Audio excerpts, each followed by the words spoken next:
नमस्कार. आपल्याकडे लग्न झाल्यानंतर मुलगी सासरी येते आणि सासरी आल्यानंतर तिच्या सासरी ती कशीबशी रममाण होत असते. अनेक अडचणींना तिला तोंड द्यावं लागतं आणि बऱ्याच वेळेस तिला तिच्या माहेरची आठवण येते. कारण सासरी आल्यानंतर तिथले सगळे प्रकार वेगळे असतात, तिथले सगळ्या रीतीभाती वेगळ्या असतात आणि त्यामुळे तिला हे सगळं करताना खूप त्रासदायक होत असतं, की आपण इथे कसं सामावून जायचं. अशा वेळेला सासरची मंडळी असतात, त्यांनी जर समजून घेतलं तर खूप छान असतं. पण जर समजा नाही समजून घेतलं आणि उगाचच रीतीभातींचा बाऊ केला, तर मात्र त्याचा त्रास होतो. आणि म्हणून हा त्रास होऊ नये म्हणून कधी-कधी मुलीला काय वाटतं, की आपण माहेरी बोलावं, आपल्या आईशी बोलावं आणि स्वाभाविक आहे. कुठल्याही मुलीला लग्न झाल्यानंतर तिच्या आईशी बोलावं असं वाटणं हे अजिबात चुकीचं नाही आहे. तिला तसं वाटणं हे अगदी स्वाभाविक आहे आणि म्हणून ती कधी-कधी आईशी बोलून आपलं मन मोकळं करत असते. एक आई हा असा दुवा असतो, की ती तिच्याशी बोलून आपल्या मुलीला एक प्रकारचा आधार देत असते. पण जोपर्यंत हा आधार म्हणून असतो, तोपर्यंत ते ठीक असतं. आणि आई ही नेहमी एक आधार म्हणूनच मुलीकडे बोलत असते आणि मुलीला आधार देण्याचंच काम करत असते आणि ते तसंच असलं पाहिजे. आईचं काम काय आहे नेमकं? तर मुलीला सासरी कसं वागायचं, म्हणजे कसं चांगलं वागायचं हे जर तिने शिकवलं, तर मुलीच्या सासरी तिचं खूपच चांगलं होईल आणि तिचा संसार सुखाचा होईल. पण मी अनेक ठिकाणी अशा अनेक गोष्टी माझ्याकडे आलेल्या आहेत किंवा लोकांनी मला सांगितलेत किंवा माझ्याकडे कमेंटसुद्धा येतात. त्याच्यात त्यांनी मला असं सांगितलं, की माझ्या म्हणजे सुनेची आई ही खूप ढवळाढवळ करते आणि ती आमच्या घरामध्ये प्रत्येक गोष्टीमध्ये नाक खुपसत असते. बऱ्याच वेळेला हे अशी उदाहरणं असतात, ही अनेक ठिकाणी पाहायला मिळतात, ऐकायला मिळतात. एका मुलाने असं सांगितलं, की सुरुवातीला माझ्या बायकोला काही येत नव्हतं. नोकरीनिमित्ताने वेगळे राहत होतो आम्ही आणि मी आणि बायको वेगळे राहत असताना बायकोला स्वयंपाक अजिबात येत नव्हता आणि अशा वेळेला बायकोला काही येत नव्हतं म्हणून ती तिच्या आईला विचारायची आणि आईला विचारून सगळं करायची. त्याला काहीच हरकत नव्हती. परंतु दिवसातनं 2-3 फोन सुरुवातीला तिचे असायचे. आईकडनं रेसिपी शिकायची. पण ते झाल्यानंतर सुद्धा तिचे फोन हळूहळू सगळं शिकल्यावरही तिचे फोन चालू राहायचे. मला असं वाटायचं की ठीक आहे, काही हरकत नाही म्हणून मी ते सोडून दिलं. पण एक दिवस बोलत असताना म्हणजे मला त्या मुलाने असं सांगितलं, की एक दिवस हिने फोन केला नाही म्हणून तिच्या आईचाच फोन आला आणि ती फोनवर विचारते, की "सगळं ठीक आहे ना?" मला असं वाटलं, की काय तुझा फोन आला नाही म्हणजे काय झालं एवढं? म्हणजे जसं काही त्या मुलाला असं वाटलं, की जसं काही त्यांची मुलगी लंकेमध्येच पाठवली आहे रावणाकडे. अशा पद्धतीने तिची आई बोलत होती. बऱ्याच घरांमध्ये असंही दृश्य पाहायला मिळालं, की आई जी असते ती म्हणजे एका घरातनं तर मला असं कळलं, की त्या आईनी सुनेला म्हणजे स्वतःच्या मुलीला असं सांगून पाठवलं, की मुलाला पहिल्या रात्रीपासूनच ताब्यात ठेवायला शिक. तर मुलगी ही असते ती तिला खरं सांगायचं तर तशी ती नादान असते. आता आजकालच्या मुली तशा नादान सापडणं जरा कठीण आहे. त्या सापडत नाहीत. पण तरी ती मुलगी नादान होते आणि साधारणपणे लग्नाचा काही अनुभव नसलेल्या मुली असतात. तर अशा वेळेला आईने चांगलं शिकवता नाही आलं तर निदान वाईट शिकवू नये असं वाटतं. तर त्यांनी पहिल्यांदाच तिच्या आईने तिला सांगितलं, की पहिल्या दिवसापासून नवऱ्याला ताब्यात ठेवायला शिक. सगळं तो म्हणतो ते ऐकायचं नाही. काय असतं, की काही गोष्टी ह्या ना शिकवून गरज नसते.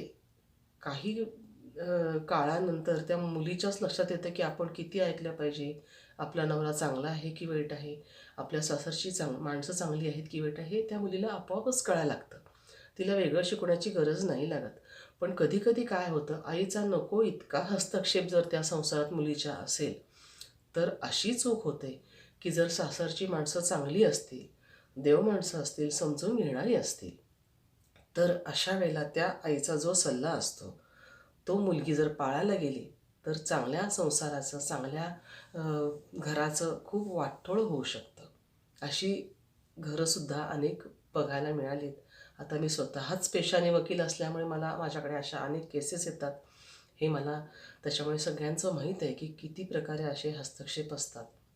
तर आयांनी असं हस्तक्षेप करणं योग्य आहे का? हरकत नाही आहे. मुलगी सासरी गेल्यानंतर प्रत्येकाला असं वाटतं, की आपली मुलगी सुखी राहावी, आनंदी राहावी, खुशीत असावी. प्रत्येक आईचं हे स्वप्न असतं. पण मग आईने तसा प्रयत्न करायला पाहिजे की आपली मुलगी कशा प्रकारे आपण तिला सल्ले दिले म्हणजे ती खुश राहील. तिच्या घरात काय काय घडतं हे पहिली गोष्ट म्हणजे आईने जाणून घेण्याची गरज नाही. तू कशी आहेस? आणि जेव्हा ती मुलगी उत्तर देते की मी ठीक आहे किंवा मी छान आहे, मी आनंदात आहे, ती कोणत्या स्वरात बोलते यावरून आईला कळतं की ती कशी आहे. त्यामुळे कसंही असलं तरीसुद्धा मुलींनी प्रत्येक गोष्ट आईकडे सांगायला गेलं नाही पाहिजे. आपल्या घरातली गोष्ट ही आपल्या घरात ठेवायची असते. आपल्या घरात तिसऱ्या व्यक्तीचा हस्तक्षेप का असा विचार करायला हवा. तिची आई जरी तिची आई असली तरी तिचं सासर आहे आणि तिच्या सासरच्या माणसांमध्ये किंवा तिच्या सासरच्या गोष्टींमध्ये तिच्या माहेरच्यांनी किती हस्तक्षेप करायचा, किती ढवळाढवळ करायची हे त्या मुलींनीच ठरवायला हवं. एका घरात मी असं उदाहरण पाहिलं की त्या घरातलं वातावरण खूप छान होतं. लग्न होऊन आल्यानंतर त्या सासूनी त्या मुलीला अगदी मुलीसारखं मानायला सुरुवात केली. प्रत्येक गोष्ट तिला जे आवडतं, जे हवं आहे, तिच्या मर्जीसारखं करू दिलं. खरं सांगायचं तर सासरी आल्यानंतर मुलीची ही जबाबदारी असते की सकाळी लवकर उठलं पाहिजे.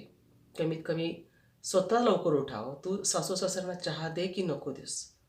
पण अलीकडच्या काळात कमीत कमी स्वतः लवकर उठलं पाहिजे. स्वतःचं स्वतः आटपलं पाहिजे. पण ही मुलगी घरात उशिरा उठायची. सासूला असं वाटायचं की रात्री झोपली आहे, उशिरा असेल, जाऊ दे म्हणून ती सोडून द्यायची. पण काय झालं की सासू सोडून द्यायची, समजून घ्यायची म्हणून मग सुनेचं वाढत गेलं.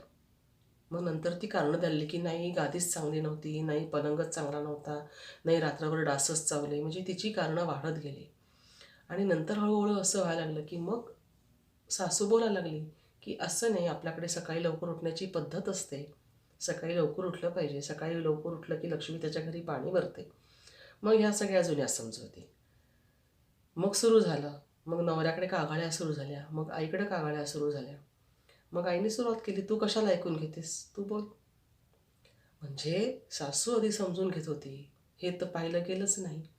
हे त्या मुलीनेही पाहिलं नाही, म्हणजे सुनेनेही पाहिलं नाही. मग सासूकडं सासूच्या सगळ्या गोष्टी माहेरी सांगायला सुरुवात केली. मग माहेरी आईने ते जोडायच्या ऐवजी तोडायचं काम केलं. प्रत्येक आईला आपल्या मुलीचा संसार तुटावा असं मुळीच वाटत नाही. परंतु ती ज्या पद्धतीने हे सगळं करत जाते त्याच्यामुळे आपोआपच त्या संसारात दुफळी निर्माण होते, फूट पडायला लागते. आणि एकदा जर का फूट पडायला सुरुवात झाली की मग ती दुफळी किती जरी जोडायचा प्रयत्न केला, सांधायचा प्रयत्न केला, कितीही तुम्ही मिटिंगा घेतल्या, कितीही तुम्ही एकमेकांना समझोता करण्याचा प्रयत्न केला तरी ते होत नाही. यासाठी पहिल्यापासूनच प्रत्येक आईने ही काळजी घेतली पाहिजे की आपली मुलगी सासरी जाताना एक तर तिला चांगलं कसं वागायचं हे शिकवावं. आणि सासरी गेल्यानंतर मुलीला जर जमलं नाही, तिला असं वाटलं की फोनवर काही गोष्टी बोलाव्यात, तिने सासरच्या काही गोष्टी मुलीला आईला सांगितल्या आहे, तरीसुद्धा आईने त्या गोष्टींकडे डोळसपणे बघितलं पाहिजे. आणि तिने डोळसपणेच सांगितलं पाहिजे की हो का, असं आहे का, बरं ठीक आहे, तू काही दिवस बघ आणि तू समजून घे, तू समजावून सांग, तू सासूबाईंना सांग. हां, सासू अगदीच वाईट कजाक आणि खाष्ट असेल तर गोष्ट वेगळी. मग त्यामध्ये आपण आई थोडंफार हे करू शकते, पण एक समझोता नेहमी करता येईल असाच पर्याय जर का आईने ठेवला तर कुठलाही संसार तुटणार नाही. पण ज्या घरामध्ये पहिल्याच रात्रीपासून तू नवऱ्याला ताब्यात ठेव असं सांगितलं जातं, त्या घरामध्ये त्या दोघांचा संसार चांगलं होणं कठीण आहे. नवरा कितीही चांगला असला तरी आईच्या सूचनेप्रमाणे जर ती मुलगी नवऱ्याला ताब्यात ठेवायला गेली तर पुरुष आहे हो शेवटी तो. कुठल्याही पुरुषाला आपल्या नवऱ्याने, आपल्या बायकोने आपल्यावर वर्चस्व केलेलं नाही आवडत. आणि तिने करू नये असंही नाही आहे, काही ठिकाणी करावंही. परंतु तिला तिचे अनुभव घेऊ द्यात ना की नवरा कसा आहे, काय आहे, चांगला वागतोय नाही, आपल्या मनाप्रमाणे थोडंफार करतो आहे की नाही. तो बाहेर जाऊन कष्ट करून येतो, तो बाहेर जाऊन पैसे कमवून आणतो म्हणून त्यांनी खूप जोर करावा असं नक्कीच नाही आहे. पण म्हणून तो बाहेरून कमवून येतो आहे आणि आपल्यासाठी सगळं करतो आहे हे किमान एवढं समजणे इतकी समजूतदारपणा ते आपल्या बायकोमध्ये असावा असं प्रत्येक नवऱ्याला वाटतं. आणि अशा वेळेला जर आईने असे सल्ले दिले की तू पहिल्यापासूनच नवऱ्याला ताब्यात ठेवायला शिक, सगळ्या गोष्टी त्याच्या ऐकायच्या नाहीत. अशा जर गोष्टी आईने शिकवल्या किंवा आईने प्रत्येक गोष्टीत जर नाक खुपसलं, मुलीला सुद्धा लागू आहे. जसं आईचं आहे म्हणजे हस्तक्षेप योग्य नाही आहे, तसं मुलीचं सुद्धा प्रत्येक सासरची गोष्ट जाऊन आईला सांगणं हे योग्य नाही. रोजच्या रोज आईशी बोलणंही चुकीचं आहे. तुम्ही हवा पाण्यावर बोला, चांगल्या गोष्टीवर बोला, घरात कोणी कोणी काय काय चांगलं केलं ते बोला किंवा आज काय चांगलं घडलं आहे हे बोला. इतर बऱ्याच गोष्टी तुम्ही बोलू शकता. पण हीच गोष्ट आपण चुकीच्या मार्गाने जर का माहेरी पोचवली, तर त्या माहेरच्या लोकांनाही असं वाटलं की आपली मुलगी कुठल्या घरात पडली. अशी उदाहरणं डोळ्यांनी ऐकलेली आहेत, डोळ्यांनी पाहिलेली आणि कानांनी ऐकलेली आहेत की हो, आमच्या मुलीला तुम्ही अगदी टॉर्चर करता. टॉर्चर काय करता? काहीच नाही. हवं तेव्हा उठायचं असतं, हवं तेव्हा स्वतःला हवं तेव्हा स्वयंपाक करायचा असतो. सासू सासऱ्यांचा काहीही त्रास नसतो, ते त्यांच्या त्यांच्या हाताने सगळं करून घेतात. बरं, राहतात हे सासू सासऱ्यांच्याच घरामध्ये आणि तरीसुद्धा त्या घरची सून स्वतःला किती टॉर्चर केलं जातं असं उगाचच रंगवून संगवून माहेरी सांगते. मग ती तिची आई तिला त्याच्यामध्ये आणखीन भर घालते. मग ती शिकवते की तू नवऱ्याशी असं वाग, तू तुझ्या सासूशी तसं वाग, तुझ्या सासऱ्याला असं उत्तर दे. असं सगळं शिकवल्यानंतर त्या आईने शिकवलेलं जे असतं ते डोक्यामध्ये इतकं फिट बसतं की ती मुलगी चांगलं काय वाईट काय हे बघण्याचे तिला म्हणजे तिने झापडच लावलेली असतात. ती बघतच नाही चांगलं काय वाईट काय. तिला फक्त एवढंच माहिती की आपल्याला आईने एवढं शिकवलं, आपण एवढंच ऐकायचं आणि ती बरोबर आईने शिकवलं तेवढंच करते. आणि म्हणून अशा पद्धतीने जर शिकवलं गेलं तर ती मुलगी सासरी राहू शकत नाही, टिकू शकत नाही, नांदू शकत नाही, संसार अजिबात करू शकत नाही. आणि केवळ आजपर्यंतच्या जेवढे घटस्फोट झालेत ह्या सगळ्या घटस्फोटामध्ये जास्तीत जास्त गोष्टी अशा घडल्यात की आईने संसारामध्ये ढवळाढवळ केल्यामुळे किंवा सासरच्या गोष्टींमध्ये हस्तक्षेप केल्यामुळे गोष्टी घटस्फोटापर्यंत गेलेल्या आहेत. मुली आजकाल सरळ नवऱ्याला म्हणतात, घटस्फोट दे मला. अरे, इतकी सोपी गोष्ट आहे. घटस्फोट देणं इतकी सोपी गोष्ट आहे. 7 जन्माचं तुमचं त्याच्याशी गाठ बांधलेली असते. नवरा कसाही असला तरी राहा, अशी आमच्या काळची शिकवण असायची आणि असंच आम्हाला शिकवलं गेलेलं असायचं. हीच शिकवण कायम ठेवली. नवरा कसाही असला म्हणजे काही तो मारणारा, झोडणारा, बडवणारा असेल, दारू पिणारा असेल तर असं नाही आहे. तुम्ही मग अशा वेळेला तुम्ही काय पाऊल उचलायचं ते त्याप्रमाणे तुम्हाला समजत जातं. परंतु असा नवरा आजकाल कुठे सापडत नाही की तो दारू पिऊन येतो, मारतो, झोडतो. हे सगळी गोष्टी जी आहेत ह्या साधारणपणे झोपडपट्टीमध्ये पाहायला मिळतात. पण चांगल्या घरामध्ये काय अशा गोष्टी घडत नाहीत. त्याच्यामुळे नवरा कसाही वागला तर ह्याचा अर्थ असा आहे की काही गोष्टी सगळ्यांकडूनच चुकीच्या होत असतात. नवरा चुकत असतो, बायको चुकत असते. 100% परफेक्ट कोणीही जगामध्ये नाही आणि असूच शकत नाही. त्याच्यामुळे काही गोष्टीकडे नवऱ्याच्या बायकोने दुर्लक्ष केलं पाहिजे आणि काही गोष्टी बायकोच्या नवऱ्याने दुर्लक्ष केलं पाहिजे. आणि ह्या दोघांमध्ये प्रेम कसं राहील हे खरं सांगायचं तर नवरा बायकोनीच बघितलं पाहिजे. त्यांना त्यांच्या ना नवऱ्याच्या आईने शिकवून येत ना बायकोच्या आईने शिकवून येत. जसा बायकोच्या आईचा हस्तक्षेप नको तसा नवऱ्याच्या आईने सुद्धा हस्तक्षेप करायला नको.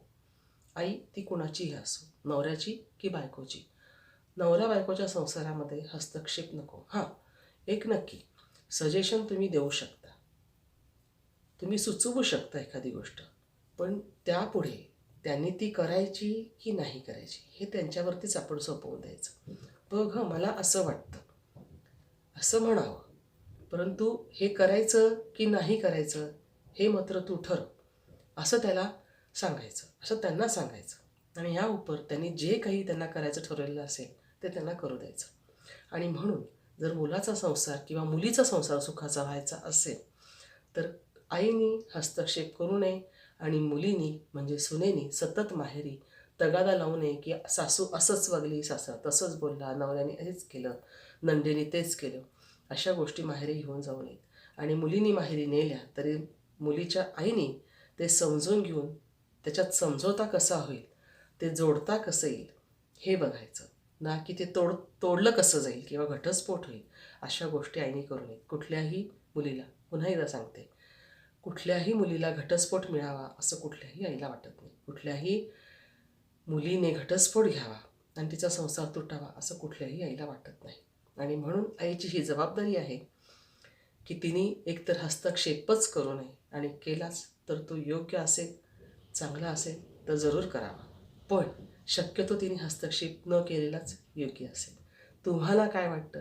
तुम्ही मला नक्की कमेंटमध्ये कळवा की मुलीच्या आईने तिच्या संसारात हस्तक्षेप करावा की नाही करावा?